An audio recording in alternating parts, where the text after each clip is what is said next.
Welcome to my YouTube channel. आज मैं आपको क्लास 5th के लिए हिंदी का चैप्टर नंबर 10 पढ़ाऊंगी। साथ ही साथ इस पूरे ही चैप्टर के सभी क्वेश्चन आंसर भी लिखने बता दूंगी, ताकि अलग अलग वीडियो देखकर आपका थोड़ा भी टाइम वेस्ट ना हो। तो पढ़ना स्टार्ट करते हैं। बुक के पेज नंबर 77 पर चैप्टर नंबर 10 है, जिसका नाम है एक दिन की बादशाहत। क्या नाम है चैप्टर का? एक दिन की बादशाहत। अब बादशाहत का मतलब क्या होता है, ये जानना भी ज़रूरी है बच्चों। तो बादशाहत का मतलब होता है अपना हुक्म चलाना। जिस तरीके से बादशाह अपना हुक्म चलाता है, बादशाहत करता है। तो बच्चों, इस चैप्टर के ज़रिए से क्या मॉरल एजुकेशन दी गई है कि बड़ों को भी छोटे बच्चों के इमोशंस की कद्र करनी चाहिए, क्योंकि कभी कभी बच्चे बड़ों की बहुत सारी बातों से फ्रस्ट्रेटेड हो जाते हैं। तो बड़ों को भी उनके इमोशंस को जानना चाहिए कि असल में बच्चे चाहते क्या हैं। तो इस चैप्टर के अंदर दो भाई होते हैं। तो दो भाई अपने माँ बाप से अपने घर में हुक्म चलाने की एक दिन की परमिशन लेते हैं, और वो अपने सारे हुक्म अपने माँ बाप पर और दादी पर चलाते हैं, ताकि पेरेंट्स उनकी फीलिंग्स को अच्छे से समझ सकें। तो अभी मैं पढ़कर सुनाती हूँ, ध्यान से सुनेंगे। आरिफ सलीम, चलो फ़ौरन सो जाओ। अम्मी की आवाज़ एन यानी कि ठीक उस वक्त आती थी जब वे दोस्तों के साथ बैठे कव्वाली गा रहे होते थे। समझ में आया कि अम्मी आरिफ और सलीम को सोने के लिए ठीक किस वक्त पर कहती थी, जिस वक्त पर वो अपने दोस्तों के साथ बैठकर कव्वाली गा रहे होते थे। तो अम्मी कहती थी कि चलो दोनों सो जाओ। कव्वाली किसे कहते हैं बच्चों? जो समूह यानी कि ग्रुप में गीत गाया जाता है, उसे कव्वाली कहते हैं। या फिर सुबह बड़े मज़े से आइसक्रीम खाने के सपने देख रहे होते थे कि आपा यानी कि उनकी बड़ी बहन उन्हें झकझोरकर यानी कि ज़ोर से हिलाकर जगा देती थी कि जल्दी जल्दी उठो, स्कूल का वक्त हो गया है। समझ में आया कि जब वो सुबह सुबह सो रहे होते थे, तो एकदम से उनकी बड़ी बहन आकर उन्हें झकझोरकर ज़ोर से हिलाकर उठा देती थी कि चलो जल्दी उठ जाओ, स्कूल का वक्त हो गया है। दोनों की मुसीबत में जान थी, यानी कि दोनों ही परेशान थे। हर वक्त पाबंदी यानी कि रोक टोक, हर वक्त तकरार यानी कि बहस होती रहती थी उनकी अपनी बड़ी बहन से। अपनी मर्ज़ी से वो चुप ही नहीं कर सकते थे, यानी कि बड़े उन पर अपना इतना हुक्म चलाते थे कि आरिफ और सलीम दोनों ही बच्चे अपने घर में चुप ही ना कर सकते थे। कभी आरिफ को गाने का मूड आता तो भाईजान डांटते, चुप होता है या नहीं, हर वक्त मेंढक की तरह टर्राए जाता है। यानी कि अगर कभी आरिफ गाना गाना चाहता था, तो उसके जो बड़े भाईजान थे वो उसे फ़ौरन डांट देते थे कि चुप हो जाओ, शोर करने की ज़रूरत नहीं है, बाहर जाओ। तो अम्मी बार बार ये पूछती थी कि बाहर क्यों गए। अंदर रहते तो दादी चिल्लाती, हाय मेरा दिमाग फटा जा रहा है शोर के मारे। अरे रज़िया ज़रा इन बच्चों को बाहर हाँक दे, यानी कि बाहर यानी कि हाँकने का मतलब है पुकार दे। यानी कि जब बच्चे घर में होते थे तो दादी उनसे घबराती थी, और जब वो घर से बाहर चले जाते थे तो अम्मी उनसे बार बार पूछती थी कि तुम बाहर क्यों गए थे। तो अब बच्चे जाएं तो जाएं कहाँ। दोनों घंटे बैठकर इन पाबंदियों से बच निकलने की तरकीब सोचते। कौन दोनों? आरिफ और सलीम। इन जो उन पर इतनी ज़्यादा पाबंदियां लगाई जाती थी, तो वो इन पाबंदियों से छुटकारा पाने की घंटों बैठकर तरकीब यानी कि आइडिया सोचा करते थे। उन दोनों से तो सारे घर को दुश्मनी हो गई थी, वो ऐसा सोचा करते थे। मगर बच्चों, घर के लोग तो हमें जब कभी किसी चीज़ के लिए रोक टोक लगाते हैं तो वो तो हमारे फ़ायदे के लिए होती है। मगर वो दोनों छोटे थे, इसलिए वो सोचते थे कि उनके घर के सभी लोग उनके साथ दुश्मनी करते हैं। लिहाजा यानी कि इसलिए दोनों ने मिलकर एक योजना यानी कि एक प्लान बनाया, और अब्बा की खिदमत में एक निवेदन यानी कि दरख्वास्त पेश की। समझ में आया कि उन्होंने क्या एक आइडिया सोचा कि अपने अब्बा जान की खिदमत में उन्होंने एक रिक्वेस्ट भेजी, एक दरख्वास्त पेश की कि एक दिन उन्हें बड़ों के सारे अधिकार यानी कि सारे हक दे दिए जाएं और सब बड़े छोटे बन जाएं। क्या रिक्वेस्ट की दोनों बच्चों ने अपने पापा से की? सिर्फ एक दिन के लिए उन्हें घर में सारे बड़ों वाले अधिकार दे दिए जाएं, और जो बड़े हैं वो छोटे बन जाएं। कोई ज़रूरत नहीं है उधम मचाने की। अम्मी ने अपनी आदत यानी कि अपनी तबीयत के अनुसार उनको डांटा इस बात को सुनकर, लेकिन अब्बा जाने उस वक्त किस मूड में थे कि ना सिर्फ उन दोनों बच्चों की बात मान गए, बल्कि ये इकरार यानी कि ये भी कर बैठे कि कल दोनों को हर किस्म के अधिकार मिल जाएंगे। यानी कि अब्बा ने दोनों को अधिकार देने वाली बात को लेकर हामी भर ली और वो मान गए कि कल तुम दोनों को बड़ों के सारे अधिकार मिल जाएंगे। अभी सुबह होने में कई घंटे थे कि आरिफ ने अम्मी को झिंझोड़ डाला, अम्मी जल्दी उठिए, नाश्ता तैयार कीजिए। यानी कि देखो अगले दिन से उनको अधिकार मिलने वाले थे, मगर सुबह होने में कई घंटे बाकी थे। मगर आरिफ ने क्या किया कि सुबह होने से पहले ही अपनी अम्मी को जल्दी जल्दी उठा दिया कि अम्मी नाश्ता तैयार कीजिए। आगे है, अम्मी ने चाहा कि एक झापड़ यानी कि थप्पड़ रसीद करके सोती रहें, मगर फिर उन्हें याद आया कि आज तो उनके जो सारे हक हैं वो छीने जा चुके हैं। यानी कि उनके सारे हक बड़ों वाले बच्चों के पास हैं। फिर दादी ने सुबह की नमाज़ पढ़ने के बाद दवाएं खाना और बादाम का हरीरा पीना शुरू किया। बादाम का हरीरा यानी कि बच्चों शरबत पीना शुरू किया। तो आरिफ ने उन्हें रोका, तौबा है दादी, कितना हरीरा पिएंगी आप, पेट फट जाएगा। और दादी ने हाथ उठाया मारने के लिए। यानी कि बच्चों ने दादी को छेड़ा कि वो हरीरा पी रही थी। जिस तरीके से दादी उन्हें मीठी चीज़ें खाने के लिए रोकती थी, इसी तरीके से बच्चों ने भी दादी से क्या कहा कि दादी आप कितना हरीरा पिएंगी। तो दादी ने उन्हें मारने के लिए हाथ उठाया। नाश्ता मेज़ पर आया तो आरिफ ने खानसामा यानी कि कुक से कहा कि अंडे और मक्खन वगैरह हमारे सामने रखो, दलिया, दूध, बिस्किट इन सबको दे दो। आपा ने कहर यानी कि गुस्से भरी नज़रों से दोनों को घूरा। यानी कि बड़ी दीदी ने, आपा ने, मगर वो बेबस थी, यानी कि चाहकर भी कुछ नहीं कर पा रही थी, क्योंकि रोज़ की तरह आज वो तरमाल अपने लिए नहीं रख सकती थी। तरमाल का मतलब है अच्छे अच्छे बढ़िया बढ़िया पकवान, मेवे वाले पकवान, बढ़िया अच्छे है ना घी वाले पकवान। तो अब सब खाने बैठ गए। बच्चों ने क्या किया कि अच्छी अच्छी चीज़ें अपने आगे रख ली, दलिया और बिस्किट बड़ों को खाने के लिए दे दिए। तो सब खाने के लिए बैठ गए। तो सलीम ने अम्मी को टोका, अम्मी ज़रा अपने दांत देखिए, पान खाने से कितने गंदे हो रहे हैं। मैं तो दांत मान चुकी हूँ, अम्मी बोली। अम्मी ने यानी कि बच्चों को टालना चाहा, क्योंकि पान खाने की वजह से पानों पर कत्था सा जम जाता है। नहीं, चलिए उठिए। अम्मी निवाला तोड़ चुकी थी, मगर सलीम ने ज़बरदस्ती कंधा पकड़कर उन्हें उठा दिया। जिस तरीके से अम्मी उन्हें किसी भी काम के लिए बीच में उठा दिया करती थी, ऐसा ही सलीम ने किया और अम्मी को ज़बरदस्ती दांत मंजवाने के लिए भेज दिया। अम्मी को गुसलखाने यानी कि बाथरूम में जाते देखकर सब हंस पड़े। जैसे रोज़ सलीम को ज़बरदस्ती भगा के सब हंसते थे, आज सब अम्मी के गुसलखाने में जाने पर हंस रहे थे। फिर वे अब्बा की तरफ मुड़ा, ज़रा अब्बा की गत यानी कि हालत तो देखिए, बाल बड़े हुए हैं, इन्होंने शेव नहीं की, जो कल कपड़े पहने थे आज इनको इतना मैला कर डाला। आखिर अब्बा के लिए कितने कपड़े बनाए जाएंगे। अब बच्चे अब्बा की तरफ मुतवज्जा हो गए।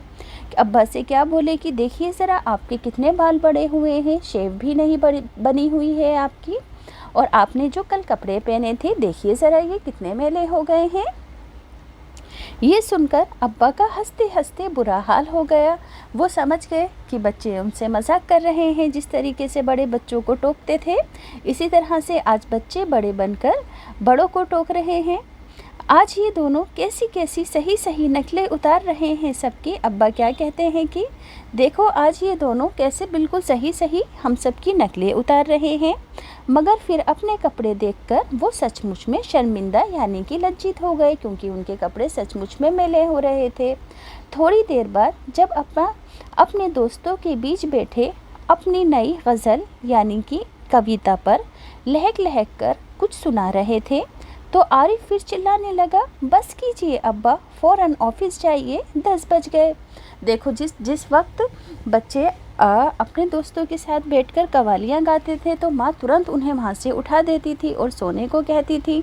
तो आज बच्चों को मौका मिला, जब अब्बा अपने दोस्त को गज़ल सुना रहे थे तो बच्चे फटाफट बीच में आकर टोकने लगे कि अब्बा बस कीजिए, ऑफिस जाने का टाइम हो गया है, आपको जाने को देर हो रही है। चुप चुप एकदम से अचानक से अब्बा डांटते डांटते रुक गए, क्योंकि उन्हें याद आ गया था कि आज की बादशाहत तो, आज का हुक्म चलाने का हक तो छोटे बच्चों के हाथ में है। तो अब्बा ने मजबूरी यानी कि बेबसी से गज़ल की अधूरी पंक्ति, अधूरी लाइन को दांतों में दबाया और पाँव पटकते हुए आरिफ के साथ हो गए। बच्चों, बात को दांत में दबाने का मतलब है किसी बात को पूरा ना कर पाना। रज़िया, ज़रा मुझे 5 रुपये तो देना। रज़िया कौन है? दोनों बच्चों की अम्मी है। तो अब्बा ने आवाज़ लगाकर कहा कि ज़रा मुझे 5 रुपये तो देना। अब्बा दफ्तर जाने को तैयार होकर बोले, 5 रुपये का क्या होगा, कार में पेट्रोल तो है। आरिफ ने फ़ौरन तुनक कर अब्बा जान की नकल उतारी।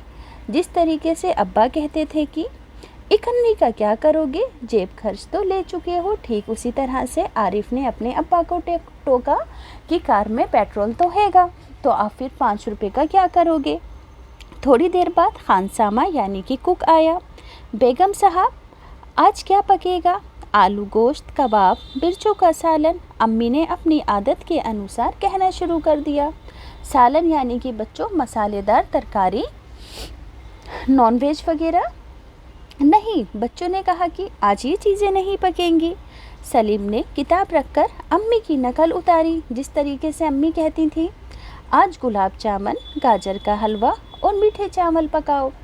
लेकिन मिठाइयों से रोटी कैसे खाई जाएगी? अम्मी किसी तरह सब्र ना कर सकी और उन्हें टोक दिया कि मिठाइयों से तो हमारा पेट नहीं भरेगा और हम किस तरह रोटी खा पाएंगे। दूसरी तरफ जैसे हम रोज़ मिर्चों के सालन से खाते हैं। बच्चों ने जब क्या जवाब दिया अम्मी जान को अपनी कि जिस तरह हम रोज़ मिर्चों के सालन से खाते हैं, आज आपको मिठाइयों से रोटी खानी होगी। दोनों ने एक साथ कहा। दूसरी तरफ दादी किसी से तू मैं में किए जा रही थी। ओफो, दादी तो शोर के मारे दिमाग पिघलाए दे रही हैं। आरिफ ने दादी की तरफ दोनों हाथों से सिर थामकर कहा। जिस तरीके से दादी जब बच्चे खेलते थे तो उन्हें टोकती थी, ऐसा ही बच्चों ने उन्हें टोका। इतना सुनते ही दादी ने चीखना चिल्लाना शुरू कर दिया कि आज ये लड़के मेरे पीछे पंजे झाड़ के पड़ गए हैं। क्या कहा कि उनकी ये बात सुनते ही दादी ने चीखना चिल्लाना शुरू कर दिया कि ये दोनों बच्चे आज तो मेरे पीछे पड़ गए हैं। पंजे झाड़कर पीछे पड़ने का मतलब होता है बच्चों, ये मुहावरा होता है, यानी कि किसी काम के लिए बुरी तरह पीछे पड़ जाना। और मगर अब्बा के समझाने पर जो दादी थी सब्र करके यानी कि खून का घूंट पीकर रह गई। खून का घूंट पीकर रहने का मतलब क्या है बच्चों? गुस्सा मन में दबा लेना। अब कॉलेज का वक्त हो गया था तो भाईजान अपनी सफ़ेद कमीज़ को आरिफ सलीम से बचाते दलान के अंदर आए। अम्मी शाम को मैं देर से आऊँगा, दोस्तों के साथ फ़िल्म देखने जा रहा हूँ। समझ में आया कि जो बड़े भाईजान थे आरिफ और सलीम के, दोनों से बचते हुए दलान में आए और अम्मी से बोले कि आज मैं देर से आऊँगा। ख़बरदार, आरिफ ने उन्हें आंखें निकालकर धमकाया। यानी कि गुस्से से देखना, आंखें निकालकर धमकाने का मतलब है कोई ज़रूरत नहीं फ़िल्म देखने की। इम्तिहान यानी कि परीक्षाएं करीब है और हर वक्त सैर सपाटों में तो गुम रहते हैं आप। पहले तो भाईजान एक करारा हाथ मारने के लिए दौड़े, फिर कुछ सोचकर मुस्कुरा पड़े।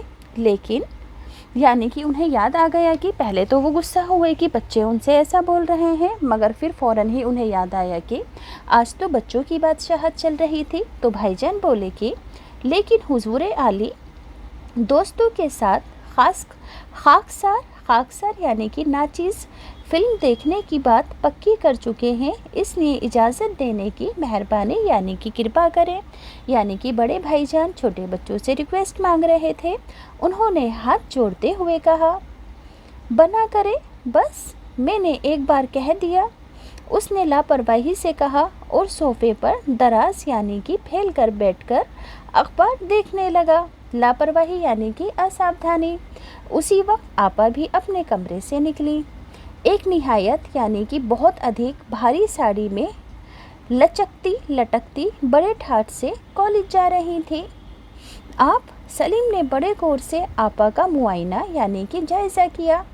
इतनी भारी साड़ी आपने क्यों पहनी? शाम तक गारत हो जाएगी यानी कि नष्ट हो जाएगी। इस साड़ी को बदलिए जाकर। आज वो सफ़ेद वायल की साड़ी पहनिए। क्या कहा बच्चों ने? हुक्म दिया कि आप आज सफ़ेद वायल की साड़ी पहनिए। जिस तरीके से बच्चों के स्कूल में कोई फंक्शन होता था तो ये दोनों अपनी मर्ज़ी के कपड़े पहनने के लिए कहते थे, तो दीदी इनके कपड़े उतरवा कर इन्हें अपनी मर्ज़ी के कपड़े पहनवा दिया करती थी। अच्छा, बहुत दे चुके हुकुम। आपा बच्चों की बात सुनकर चिढ़ गई। हमारे कॉलेज में आज फंक्शन है। उन्होंने साड़ी की शिकने यानी कि चुन्नटें सही की। हुआ करे, बच्चों ने कहा। फंक्शन है तो होता रहे। मैं क्या कह रहा हूँ, सुना नहीं? बच्चों ने फिर कहा। अपनी इतनी अच्छी नकल देखकर आपा शर्मिंदा हो गई। सेम ऐसे ही बच्चे बोल रहे थे जैसे आपा बच्चों से कहीं पर जाते वक्त कपड़े उतरवा कर अपनी पसंदीदा कपड़े पहनवा दिया करती थी। बिल्कुल इसी तरह वे आरिफ और सलीम से उनकी मनपसंद कमीज़ उतरवा कर निहायत बेकार कपड़े पहनने का हुक्म देती थी। तो आज बच्चों ने भी सेम वैसा ही एक्ट अपनी बड़ी दीदी के साथ किया। सलीम की आंख खुली तो आपा नाश्ते की मेज़ सजाए। उन दोनों के उठने का अब दूसरी सुबह की बात आ गई, यानी कि एक दिन तक बच्चों ने अपनी मनमानी की थी। अब दूसरे दिन सलीम की आंख खुली तो आपा नाश्ते की मेज़ सजाए उन दोनों के उठने का इंतज़ार कर रही थी। अम्मी खानसामा को हुक्म दे रही थी कि हर खाने के साथ एक मीठी चीज़ ज़रूर पकाया करो ताकि बच्चे उसे मन से खाया करें। यानी कि सभी लोग बच्चों के इमोशंस को बहुत अच्छे से समझ गए थे। अंदर आरिफ के गाने के साथ भाईजान मज़े से तबला बजा रहे थे। यानी कि अब बच्चों को कव्वाली गाने पर भी टोका नहीं जा रहा था और भाईजान उनके साथ मिलकर तबला बजा रहे थे।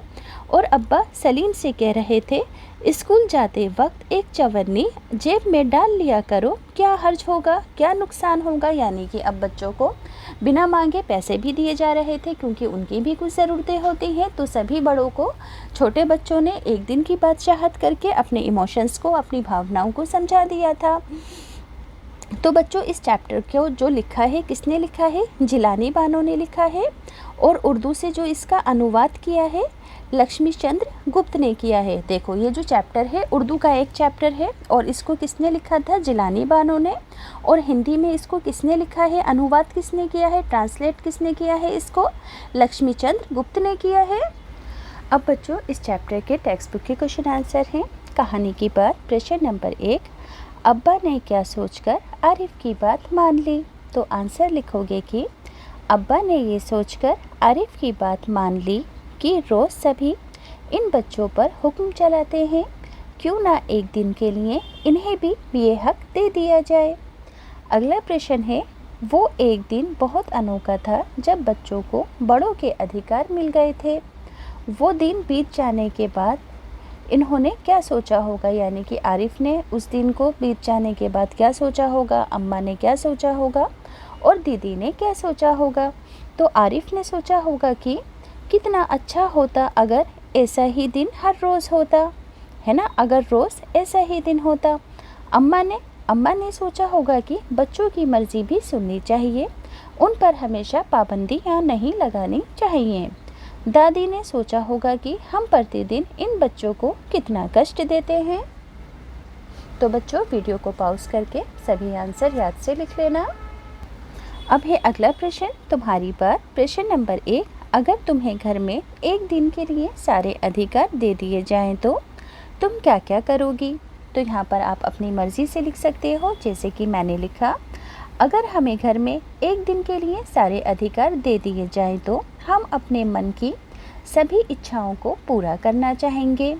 जैसे मैं घर से बाहर अपनी मर्ज़ी से खेलने जाऊंगी, खूब सारे चॉकलेटें खाऊंगी आदि। अगला प्रश्न है, कहानी में ऐसे कई काम बताए गए हैं जो बड़े लोग आरिफ और सलीम से करने के लिए कहते थे।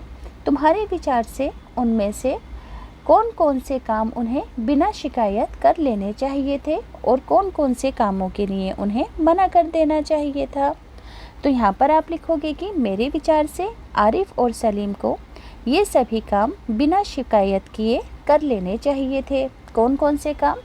रात को जल्दी सोना और सुबह जल्दी उठना, क्योंकि ये एक गुड हैबिट है, तो बिना शिकायत के उन्हें करना चाहिए था इस काम को। दोस्तों के साथ ज़्यादा देर गप्पे ना मारने का काम, यहाँ पर बच्चों ना लिख देना। गप्पे ना मारने का काम, जेब खर्च में ही संतुष्ट रहने का काम। इन्हें इससे ये सभी काम इन्हें बिना शिकायत के कर लेने चाहिए थे। और मेरे विचार और बच्चों वो काम जो उन्हें मना कर देने चाहिए थे, जैसे कि सादा कपड़े पहनना, बेकार नाश्ता खाना आदि। अब आगे है तरकीब। दोनों घंटों बैठकर इन पाबंदियों से बच निकलने की तरकीब यानी कि आइडिया सोचते थे। तो पहला प्रश्न है, तुम्हारे विचार से वे कौन कौन सी तरकीबें सोचते होंगे? तो आंसर लिखोगे कि मेरे विचार से वे सोचते होंगे कि हम जल्दी बड़े हो जाएं, हमें भी बड़ों को डांटने का अधिकार मिल जाए, काश हमें कोई डांटे नहीं, वो ये सभी बातें सोचते होंगे। अगला प्रश्न है, कौन सी तरकीब से उनकी इच्छा पूरी हो गई थी? तो आंसर लिखोगे कि उन्होंने बड़ों के सभी अधिकार मांग लिए थे और बड़ों को छोटों की तरह रहने को कह दिया था, जिससे उनकी इच्छा पूरी हो गई थी। अब तीसरा प्रश्न है, क्या तुम उन दोनों की इस तरकीब से भी कोई अच्छी तरकीब सुझा सकते हो? आंसर है, अगर वो दोनों अपनी आदतों में सुधार लाते तब शायद उन पर पाबंदियां नहीं लगती। ठीक, क्या तरकीब है कि उन्हें डांट वगैरह ना पड़े, तो इसके लिए क्या आइडिया हो सकता है हमारी तरफ से कि अगर वो दोनों अपनी आदतों में सुधार लाते तो तब उनको कोई डांट ही नहीं पड़ती। अब है बच्चों अधिकारों की बात। आज तो उनके सारे अधिकार छीने जा चुके हैं। अम्मी के अधिकार किसने छीन लिए थे? तो अम्मी के अधिकार आरिफ और सलीम ने छीन लिए थे। क्या उन्हें अम्मी के अधिकार छीनने चाहिए थे? तो आंसर लिखोगे कि अम्मी के अधिकार उन्हें नहीं छीनने चाहिए थे, लेकिन अम्मी को भी उनकी भावनाओं को समझना चाहिए था, इमोशंस को। अगला है, उन्होंने अम्मी के कौन कौन से अधिकार छीने होंगे? तो उन्होंने अम्मी से डांटने का अधिकार, सुबह जल्दी उठाने, अपनी पसंद का खाना बनाने जैसे अधिकार छीने होंगे। अब अगला प्रश्न है बादशाहत। बादशाहत क्या होती है, चर्चा करो। तो आंसर लिखोगे कि ये शब्द बादशाह से बना है। इसका अर्थ है कि बादशाह के द्वारा अपने राज्य में अपनी मर्जी के अनुसार हुक्म चलाना। समझ में आया? ये शब्द बादशाह से बना है। इसका अर्थ है कि बादशाह के द्वारा अपने राज्य में अपनी मर्जी के अनुसार हुक्म चलाना। अगला प्रश्न है, तुम्हारे विचार से इस कहानी का नाम एक दिन की बादशाहत क्यों रखा गया? तुम भी अपने मन में सोचकर कहानी का कोई दूसरा नाम रखो। तो आंसर लिखोगे कि आरिफ और सलीम दोनों को एक दिन के लिए बड़ों के सभी अधिकार दे दिए गए थे, इसलिए कहानी का नाम एक दिन की बादशाहत रखा गया है। कहानी का अन्य शीर्षक मेरी मर्जी भी हो सकता है। अगला प्रश्न है, कहानी में उस दिन बच्चों को सारे बड़ों वाले काम करने पड़े थे। ऐसे में कौन एक दिन का असली बादशाह बन गया था? तो कहानी में उस दिन बच्चों को सारे बड़ों वाले काम करने पड़े थे। ऐसे में बच्चे एक दिन के लिए असली बादशाह बन गए थे तथा उन्हें सभी अधिकार भी मिल गए थे। तो बच्चों वीडियो को पॉज कर इधर की साइड क्वेश्चन लिखे हैं, इधर है सभी आंसर, तो आप लिख लेना। आगे है तरमाल। रोज़ की तरह आज वो तरमाल अपने लिए ना रख सकती थी, तो कहानी में किन चीज़ों को तरमाल कहा गया है? तो आंसर लिखोगे कि कहानी में अंडे और मक्खन जैसी चीज़ों को तरमाल कहा गया है। दूसरा प्रश्न, इन चीज़ों के अलावा और किन चीज़ों को तरमाल कहा जा सकता है? जैसे इन चीज़ों के अलावा हलवा पूरी, खीर, मिठाइयाँ, पकवान आदि चीज़ों को तरमाल कहा जा सकता है, यानी कि खाने की अच्छी अच्छी चीज़ों को। कुछ ऐसी चीज़ों के नाम बताओ जो तुम्हें तरमाल नहीं लगती हैं, जैसे कि दाल, चावल, कुछ सब्जियाँ, दलिया, दूध और रोटी हमें तरमाल नहीं लगता है। अगला प्रश्न है कि इन चीज़ों को तुम क्या नाम देना चाहोगे? तो इन सभी चीज़ों को हम खाद्य पदार्थ नाम देना चाहेंगे। आगे है मनपसंद कपड़े। बिल्कुल इसी तरह तो वो आरिफ और सलीम से उनकी मनपसंद कमीज़ उतरवा कर निहायत यानी कि बहुत ही बेकार कपड़े पहनने का हुक्म लगाया करती थी। तो प्रश्न नंबर 1 है कि तुम्हें भी अपना कोई ख़ास कपड़ा सबसे अच्छा लगता होगा, उस कपड़े के बारे में बताओ, वो तुम्हें सबसे अच्छा क्यों लगता है। तो आंसर में लिखोगे कि मुझे अपनी लंबी फ्रॉक, पैंट और कुर्ता बहुत अच्छी लगती हैं, क्योंकि उसका कपड़ा भी बहुत मुलायम और आरामदायक है। आगे है, कौन कौन सी चीज़ें तुम्हें बिल्कुल बेकार लगती हैं। पहनने की चीज़ें, पुराने तथा चुभने वाले कपड़े हमें बिल्कुल बेकार लगते हैं। खाने की कौन सी चीज़ें बेकार लगती हैं। खिचड़ी और टिंडा, आप अपनी मर्ज़ी से करेला वगैरह भी लिख सकते हो। करने के काम, सुबह जल्दी उठना बेकार लगता है। और खेल कौन सा खेलना बेकार लगता है, बैठकर लूडो खेलना। आगे है हल्का भारी, इतनी भारी साड़ी क्यों पहनी। यहाँ पर भारी साड़ी का क्या मतलब है। साड़ी का वज़न ज़्यादा है, साड़ी पर बड़े बड़े नमूने बने हुए थे, या साड़ी पर बेल बूटों की कढ़ाई थी। तो यहाँ पर बच्चों साड़ी जो भारी है उसके कहने का मतलब ये है कि साड़ी पर बेल बूटों की भारी कढ़ाई थी, यानी कि ये वाला आंसर ठीक है। अब भारी साड़ी, भारी अटैची, भारी काम, भारी बारिश। ऊपर भारी विशेषण का 4 अलग अलग संज्ञाओं के साथ इस्तेमाल किया गया है। इन चारों में भारी का अर्थ एक सा नहीं है, इनमें क्या अंतर है। देखो, जैसे कि भारी साड़ी, तो भारी साड़ी में भारी शब्द का इस्तेमाल अधिक महंगी या अधिक कढ़ाई वाली साड़ी के लिए है। भारी अटैची, तो यहाँ भारी शब्द का इस्तेमाल अधिक वज़न को बताने के लिए किया गया है। भारी काम, यहाँ भारी शब्द का इस्तेमाल मुश्किल काम को बताने के लिए किया गया है। भारी बारिश, यहाँ भारी शब्द का इस्तेमाल बहुत ज़्यादा बारिश को बताने के लिए किया गया है।